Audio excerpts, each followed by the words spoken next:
Hello viewers, and thanks for being with us at Lina TV News. I am Lami Banjo. Now the headlines. Niger State Pilgrim Welfare Board to partner NiCARE on health insurance scheme. Nigerian Institute of Public Relations elects new officials.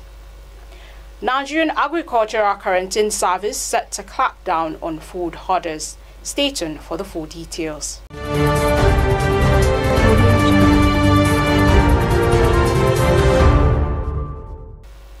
The Executive Secretary, Niger State Pilgrim Welfare Board, Sheikh Muhammad Awal Aliyu, has assured readiness in joining forces with the Niger State Contributory Health Agency to raise awareness among intending pilgrims to enroll in the health insurance scheme.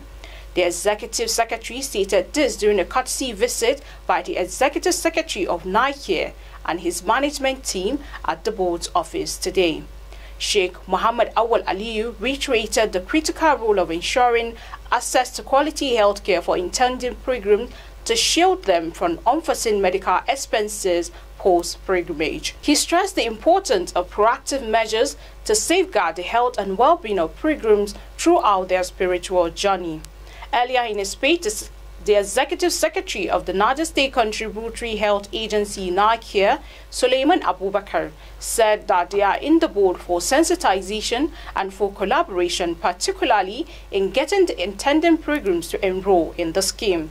He reaffirmed the agency's dedication to promoting accessible and affordable healthcare services for all residents of the state. He outlined the comprehensive healthcare services available through the agency by highlighting the benefit of health insurance enrollment in providing financial security and peace of mind for individuals and families. This collaborative initiative between the Niger State Pilgrim Welfare Board and the Niger State Contributory Health Agency underscores their shared commitment to prioritizing the health and welfare of intended pilgrims and residents of Niger State, reflecting a proactive approach to enhancing quality and access to healthcare by all. The Managing Director of National Hydroelectric Power Producing Area Development Commission (NHIPADEC), Alhaji Abubakar Sadiq Yalwa, has hosted a meeting with commissioners of agriculture from the 10 member states of the commission. The meeting is to discuss and drive the commission's effort to promote mechanized agriculture. This decision was taken as a fallout from HIPADEC's participation in the highly acclaimed TITEM 2023 exhibition held in Thailand. In an interface with journalists, the MD highlighted reason behind the meeting while also stating the specific area of agriculture they will be focusing on. The Nigerian Institute of Public Relations Niger State Chapter has held its annual general meeting for the year 2024 in Minna, the Niger State capital. At the meeting, new executives were elected to rule the affairs of the body for the next 2 years. Those elected are Mahmoud Abdullahi, Chairman; Mary Noah Berger, Vice Chairman; Aliyu Jibo, Secretary; Zubairu Emimari, Assistant Secretary; Kolos Mohammed, PRO; Muhammad Ali, Treasurer; Dr. Abimbola Dada, Financial Secretary; and Mrs. Lydia Libo, Auditor. Other members appointed as ex-officials include Musa Laden, Mustafa Al-Hassan, Muhammad Abubakar, and Dr. Sondi Ogala.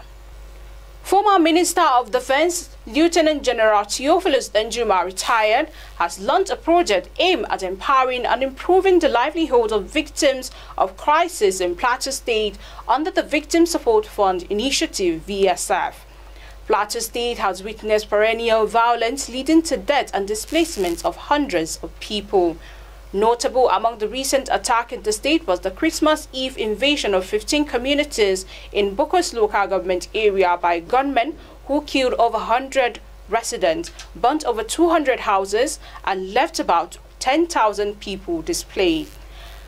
President of the Baptist Conference in the state, Reverend Kwale Saleh, recently disclosed that over 22 members of his church, including pastors and their children, were killed during various attacks that occurred in various communities in Mangu and the neighboring Bokos local government area of the state in the past 8 months. Speaking on Monday in Jos, Njuma, who is the chairman of VSF, said that the gesture was aimed at alleviating the suffering of the victims in the state.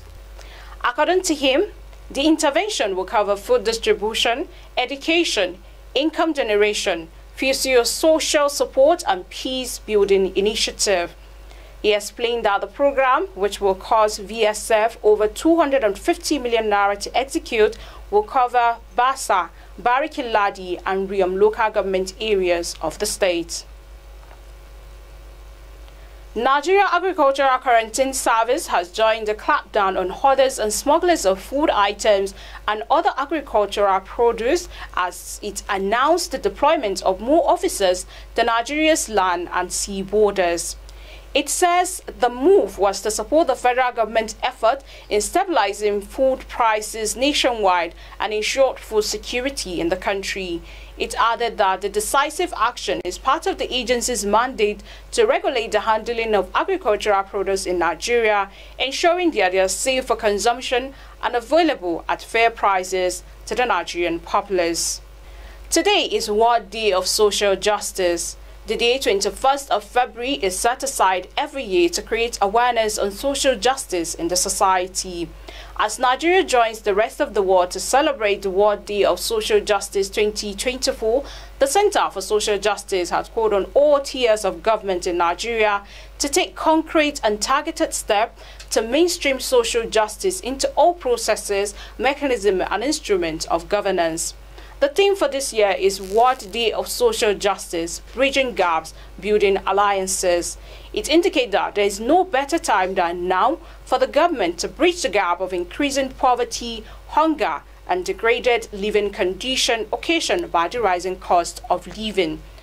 CSJ in a statement noted that this is also the time to bridge the inequality gap against the background of the extravagant lifestyles of top-level public servants and elected officials, while the average Nigerian has been subjected to misery. It added that the ruling class revel in a competition to mismanage and abuse public resources. It therefore called for a rethink. And that's the price of our package for today on Lina TV News. Do well to follow us on all our social media platforms at Lina TV 247. You can also visit our website on www.linatv.com.ng. For news coverage, kindly contact the number scrolling on your screen. Thanks for watching and goodbye.